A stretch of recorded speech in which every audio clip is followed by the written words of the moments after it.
We are live. Hey, everyone. Good to see you. So I am not Kirkwood, if you are used to seeing him here at this time slot in this capacity. My name is Lucius Guthrie. I'm the Student and Creative Associate here at Valleydale. So Pastor Kirk is out with helping his family with some things. So he asked if I could fill in here on the sermon recap. So we'll see how it goes. I'll do my best to. I won't impersonate him, but try to really get his spirit into this. But yesterday we went through our third value, actually, evangelism with urgency. We've kind of switched, it's truth,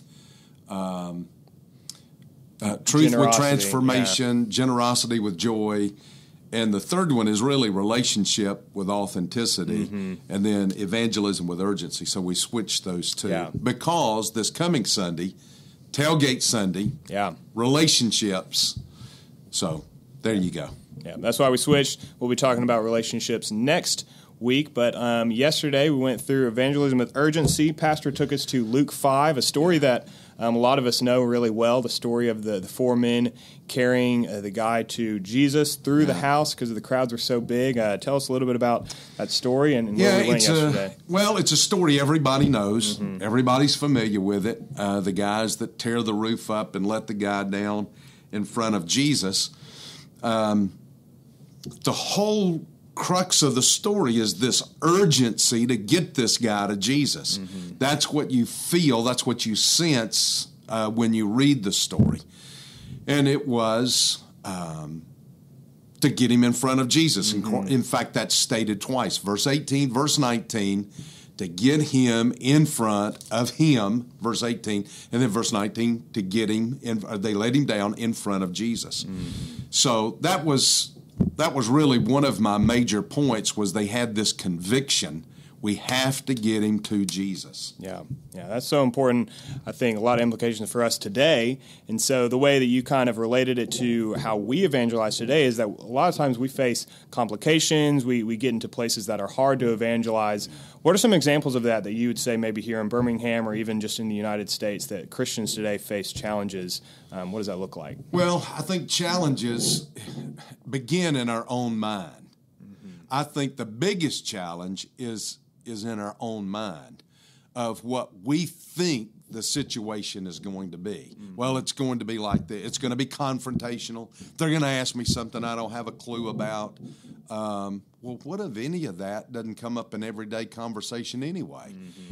So I think I honestly think 90% of it is in our mind. We talk ourselves out of it, which is one of the things that I said about these guys. These four guys met obstacles, challenges, complications. I've been to Capernaum, and the little narrow streets are very narrow. The homes are small. They were packed out. Mark's gospel, Mark chapter 2, verse 2 tells you that they were spilling out of the door. And so, the guys could have just simply said, well, this is obviously not God's will.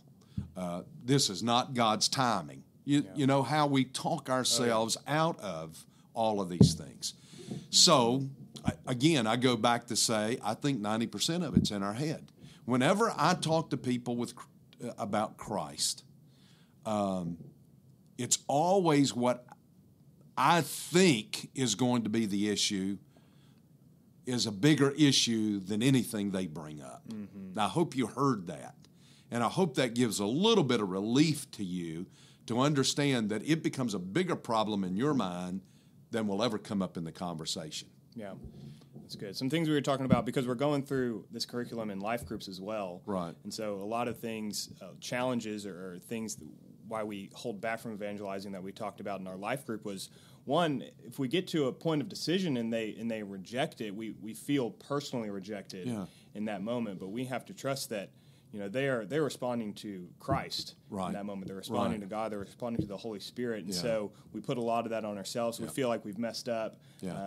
But I think one thing that helps me is knowing that each time we evangelize, it's hopefully not the only time they're hearing the story of the gospel. That's right. You know, and maybe that time they're not going to respond to it, but it's just another way of letting them see the love of Christ, what He has done for them. And maybe sometimes when we share, it could be the time when they realize after That's maybe exactly the 100th time hearing, that this is when they're actually understanding it for the first time, and that's when the Spirit speaks to them. Yeah, and that's an important thing, and everybody needs to stop and think about that. I can't save anybody. You can't save anybody. And, you know, as we say, well, gosh, we feel so let down. Well, great. That means you are that passionate about the gospel. You don't want people to say no. So that shouldn't keep you from sharing for fear that they're going to turn you down, because it's not you that they're turning down, is that they're saying no to Christ. And I am glad that we feel defeated in that moment, in a sense, because that means we're passionate about wanting people to come to Jesus Christ. Yeah. However, it's not about you. You have to remember, this is not about you. Yeah. This is about Jesus.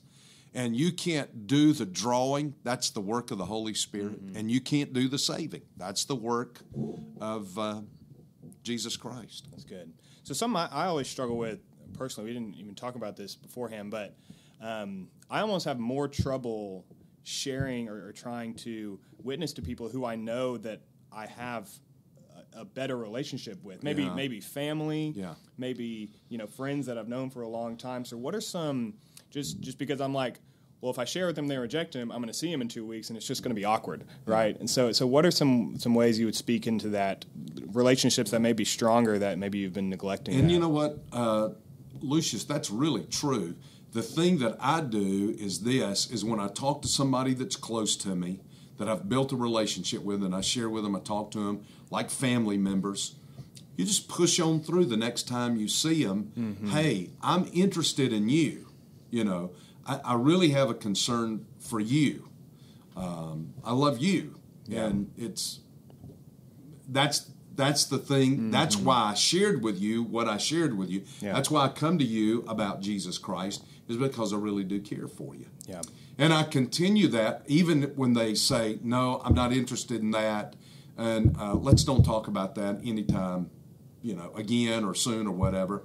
I just go on with them in the relationship and let them see Christ in me, because they will bring it back up. Yeah, that's good. It will come back up. And you're ready to answer whenever they do. When they discover that, you know what, he's not here just to see if he can notch his belt with me, but he really does care about me, he's interested in me, or she's interested in me, and she cares about me, I think that speaks volumes about Christ. Mm-hmm. And I think that's exactly what you were talking about yesterday with your second point, is that conviction leads us to that point of overcoming those challenges. And when we're convicted that this is something that Christ has entrusted with us, this mission, we'll go and step into those tough challenges. Another question that I had about yesterday was, you said, looking at these guys, what they did was really creative, right? The way that they got on top of the house, knowing, probably going to have to pay for this, whatever way they can get them in front of Jesus. How can we be creative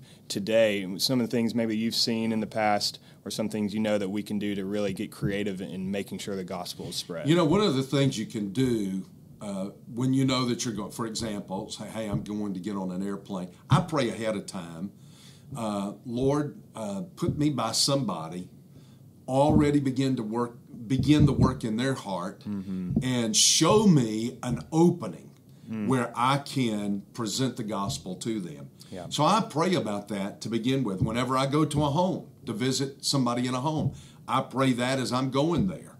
Or I'll stop, if Deb's with me or somebody else, we'll pray before we get there. Lord, precede us, give us an open door, give us favor with the people. Mm-hmm. So that's the first thing I would say, is that. The second thing is this: let the Holy Spirit direct your thoughts. I have no doubt that the Holy Spirit was not directing these men when they could not get inside. I think they tried a number of different things that we're not told about. And then they think, we can get on the roof, tear the roof off, and drop him down in it. Now, that's pretty ingenious. Yeah. It's pretty creative. ingenuity. Whenever I see a hole in a roof now, I'm just going to think. That's what you think. The gospel was shared. The gospel was shared, yeah. But I think to look at things, the more you do it, the more you begin to think like that. Yeah. You know, how can I find a way into this conversation? Now, I'm going to give you one of the things that I do is I find out somebody's name. And I will, if I don't know it, I will look it up quickly and find out, what does that name mean? Yeah. For example, I was in a Nordstrom's, and there was a young lady waiting on me by the name of Danielle. And I said, boy, that's a beautiful name. I said, do you know what that name means? And she said, no, I've always wondered that. What does it mean? I said, God is my judge. And then I just go right on into the gospel with that. I did that with I met a guy named Ishmael. You don't run across too many Ishmaels. Not too many. He was a waiter in Las Vegas in a Mexican restaurant. And I said, do you know what your name means? And you know what? Before he even served me my meal, that waiter knelt down beside the chair, and we prayed, and he gave his life to Christ. That's great. You're not giving us much of an out because I think everyone has a name. Yeah. So if that's the one way that you get there. Well, the name's Mac. What does it mean? Glorious. So, the glory of God. I don't know. Anyway. That's great. Awesome. So talk a little bit about next week. We're going to be here. It's Tailgate Sunday. You're going to hit relationships with authenticity. Yeah. I've been in meetings, as you know, since 8 o'clock this morning, and I've not had a chance really to think about this except for late yesterday afternoon, last night a little bit. It's going to deal with relationships from Genesis, the first couple of chapters. God makes man, and he says it's not good for man to be alone. He waits for Adam to come to that understanding, and Adam says there's nothing here like me, and so God makes him a helpmate. Till you get all the way into the chapters of Revelation, where John says, and I looked, and behold, there was a multitude too great for any man. We're going to be there together, relationship, and it's all in between, Genesis and Revelation, relationship. I don't know. I'm going to preach somewhere between Genesis and Revelation Sunday morning. Great. On relationship. That's a good place to go. Yeah. I love the picture that, and seeing that Eve was the helper, that just really proves that man by himself is completely helpless, right? Is that? Well, totally. Just let your wife go away for a night. You'll find that out.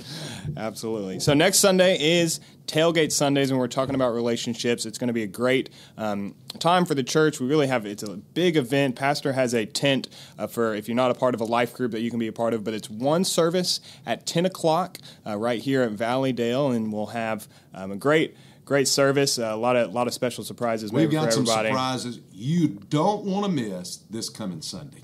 Absolutely. And right after that, we're going to baptize. Yeah, absolutely. Have baptisms in the second part of the service, and I think we have about 8 or 9 baptisms lined up right now. If you know anybody, if you're part of the church and you feel in that conviction that that's the next step you need to take in your faith, let one of our pastors know. Just email us. You can email info@valleydale.org or one of the pastors. We'd love to get you plugged into that, and then we'll go outside to the parking lot. I hear we have some bouncy houses for the kids and a lot of food, and it's going to be a great time. It's going to be a great day. Then coming up is Fall Fest. Yes, October 30th. It's a Wednesday. That's going to be a blowout. I can't believe the scores of people already signed up. We need candy. So if you're at Valleydale, bring candy with you. Bring it to the pastor's office. Bring your candy to my office. Yeah, just temptation, coming right to the door. Cakes, anything you want, just bring it. Absolutely. Yeah, so we're going to have a ton of stuff October 30th at Fall Fest. Apparently you have carnival swings, bouncy houses, so much stuff. Food trucks. Somebody said a merry-go-round. Yeah, carousel, something. Wow. So that's pretty exciting. That's amazing. Well, thanks for tuning in. This has been our sermon recap with Lucius, not Kirkwood, and Pastor Mac. Thanks for joining us. Have a great day. If you need any of our resources, you can just go to valleydale.org or check out our app. See you next time.